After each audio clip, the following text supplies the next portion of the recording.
I always believed that God had a special plan for my life. I was adopted as a baby, and He gave me Christian parents. But being raised in the 1950s and 60s, there weren't many options for women in Christian service outside the mission field. So I thought, maybe I can serve God by marrying a minister. Well, when that didn't work out quite as I planned, by the time I graduated college, I asked God to show me where He wanted me to serve. So after a summer of looking and waiting for His call, I was volunteering at Mountain View Christian Camp in upstate New York in August, and met some people through mutual friends who were doing campus ministry at Michigan State University. One of them was Gary Hawes, and he challenged me to live in the women's campus house, volunteer at what became His House Christian Fellowship. God's answer came in the nick of time because the summer was over. I couldn't believe there was such a thing as campus ministry. When I was a freshman at a university in Ohio, I was a Christian in a secular world, so alone, with no fellowship except church on Sunday. I was desperate for guidance just to help me through the week and to help me minister to my new friends. Through a series of events that could only be of God that week, I figured out that this is where He was leading me. So I moved to Michigan 2 weeks later, sight unseen, knowing 2 people.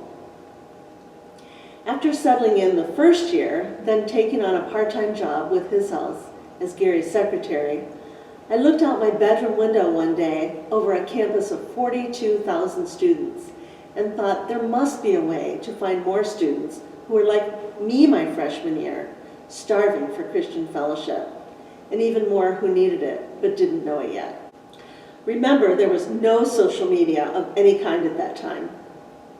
But that fall, we plastered the campus with hundreds of posters, and at our first meeting, we had 80 students crammed into the campus house, which soon grew to 100, and we had to remodel the garage to fit them all in. I was swamped with work, helping Gary keep track of the students, as well as doing my own job of depositing the money, paying the bills, correspondence, and managing the office.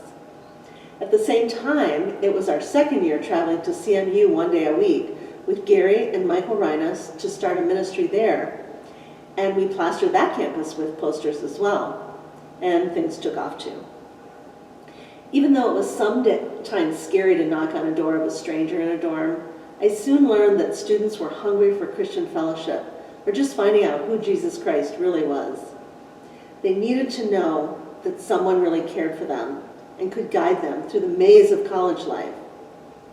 In the next few years, I got to help start several more ministries, and by 1989, His House was on 5 campuses. None of us really knew what we were doing, like by any textbook. We had 8 staff by then and just came up with creative ideas to reach and involve students through retreats, student training programs, mission trips, and small group outreach, which were newer things then. Some had a free coffee house in their campus house.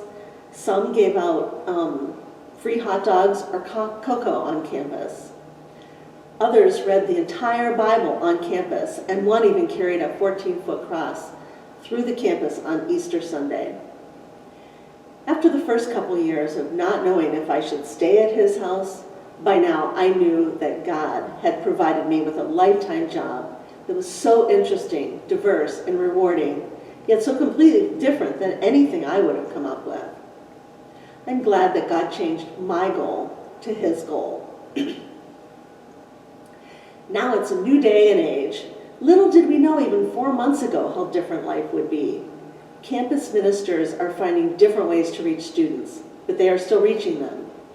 The future will look different, but our goal at His House remains the same: reaching students for Jesus, discipling Christians, and sending them out to reach others with the good news. I am so honored that I could give my life to this ministry and that God gave me the unique gifts to serve Him here. Thank you so much for all you've done to invest in the ministry that means so much to me. Thank you.